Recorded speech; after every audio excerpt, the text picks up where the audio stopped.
All right, right now we're on the part of the property that's pretty dense with mesquite. And so what we're doing here is we're trail making so we can get in through here, open it up a little bit for the wildlife and stuff.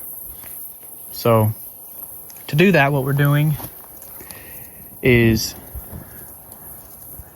we are pruning the lower branches along our trails so we can walk through here and let more sunlight hit this ground here. And then we're removing some trees with poor form and stuff. And the stuff that we cut, we're putting in these brush piles like this one. We've got several of these scattered throughout the area, and the idea is to provide some cover and nesting habitat for smaller wildlife like cottontails and reptiles and amphibians and rodents and things like that. Give them some extra cover and denning sites, while also trying to open up this canopy a little bit. The idea eventually, not right now because it's such a tall order to do so right now, but over time we're going to turn part of this from this dense thicket like this into more of a savanna. And so we're going to select for taller vertical trees, like for example this one right here would be a good one to keep because it's tall and vertical. This one right here would be a good one. And then like this one here, you see these this dead wood right here and right there. Seems like it was sprayed like a lot of the other mesquites were on our property. I'm guessing by plane or something, because you can't really get in here and do large scale spraying very easily on foot. So I'm guessing it was an aerial broadcast spray, and it didn't really kill them. It just it took out all of the nice tall vertical trees and turned them into this with like 15 basil sprouts that are coming out at angles and stuff like this one. This one's growing basically horizontally, as are some of these other ones. So we're gonna try to thin some of this stuff so that this grass in here gets a little bit more sunlight. And the idea is to have a mesquite savanna, which is actually pretty good for wildlife. And then the understory be native grasses like buffalo grass. And in here we've got western wheatgrass scattered through here, buffalo grass, cytoscrama, and things like that. And so we've made a little bit more progress further back here. Oh, there's a lizard. Might be hard to see. Where did it go? Oh yeah, there it is. Right in the middle of the screen. Looks like a 6-line race runner. But anyways, yeah, that's part of the brush pile idea, is to give some cover for smaller wildlife like that lizard there. This part here got opened up a little bit. We think there's some stuff rooting around in here. I'm guessing armadillos, or hopefully not wild hogs. That would not be good. And so as you can see here and here, let me zoom back out so it's easier to see. We've made this trail here. We've branched off over here, made it there, and then also back in through here. So we're making a little trail system so it's easier to walk in here and open it up a little bit so there's more forage production down below for the quail and the turkeys and deer and things like that. And even things like this prickly pear. And we've also got some cholla cactus in here and some barrel cactus in here.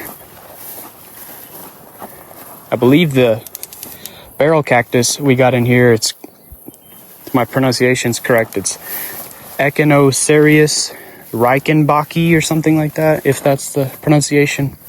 But as you can see, We've opened this up a little bit. Something is digging in here, so it might be kind of hard for stuff to establish if they keep rooting up like that. But there's another brush pile we did. And then you can see we've started. And I've also, on some of these thicker ones that we cut, I've also started making wood piles because I want to collect my own firewood out here. So we got this opened up. This area here is pretty nice. And we've got some pretty good stuff growing in here, like this side oats grama all throughout here, and then a ton of western wheatgrass. And scattered in here down low is some buffalo grass. But we've even, go further this way, we've got a little seasonal creek over here.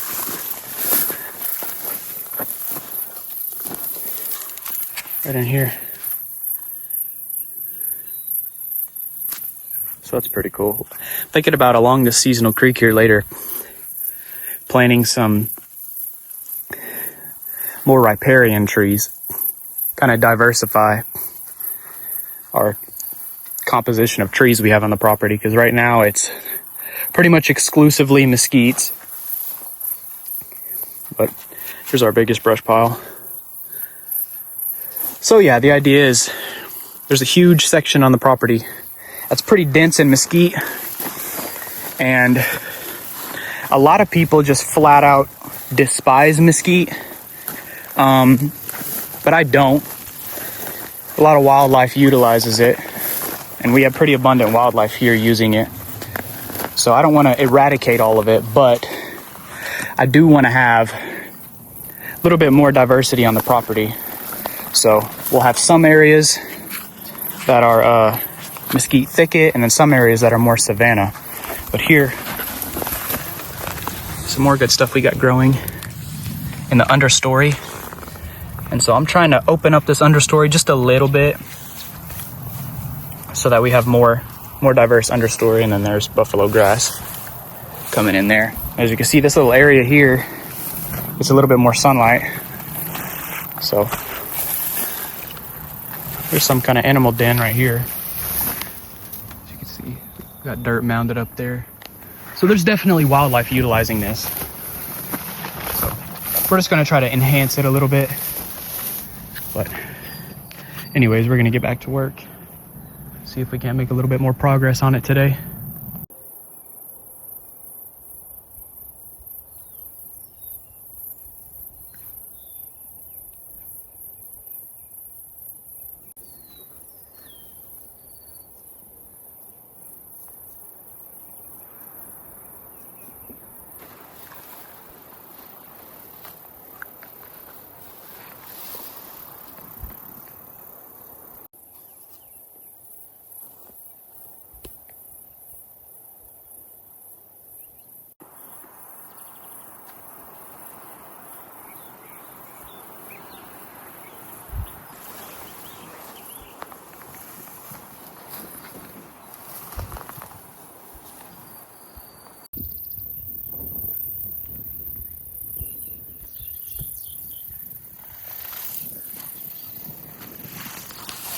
Okay, we're at the main pond on the property. This one's permanently full. And I had planted some grass plugs because the previous owner, or whoever made this pond, they mounded up the dirt that they excavated all around the edges. And it's pretty steep, and it's pretty much got nothing growing on it. So the erosion is really bad, as you can see all along here. You see when it rains, it just washes it into the pond. And the pond is really dirty. The visibility in there is only a few inches, so I want to work on improving that a little bit. We've already got some stuff growing closer to the edge of the water, but we want to extend that up and kind of get some better coverage over here. So what I've done to do that, what I've started to do, is I've got plugs. This right here is blue grama. This right here is hairy grama. Some more of that. And I've just kind of spaced them out in various spots. Right right here. This one's not super happy. Another one here. This one also not very happy. Haven't been out to water it in a few days and it's been extremely hot, so. But I think most of it's gonna hang on because it's still green, so yeah. We've got that spaced out here, so I'm gonna water these, hopefully get them established, and then work on getting some more plugs put in here. I've mostly got blue grama, hairy grama, very drought tolerant. And this right here doesn't hold a lot of water because it's so steep, so I'll have that. And then I'll also do probably buffalo grass because it spreads pretty good and it's drought tolerant. And we've also got right here trying to creep up, we've got really salty soils, and so we've got salt grass, which it's similar. It spreads with runners. It's got rhizomes, and it forms a good ground cover in salty soils. So we're gonna encourage this stuff to kind of creep up here a little bit, as it's already trying to do right here. So hopefully it kind of fills in further up and we get less erosion. And then later I'm gonna try to do something to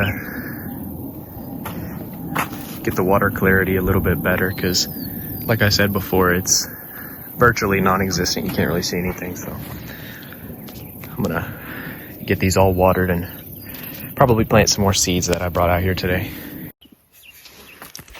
Okay, we're doing some more erosion control planting at the main pond here, and we got some more plugs we're gonna plant right here. We got some buffalo grass,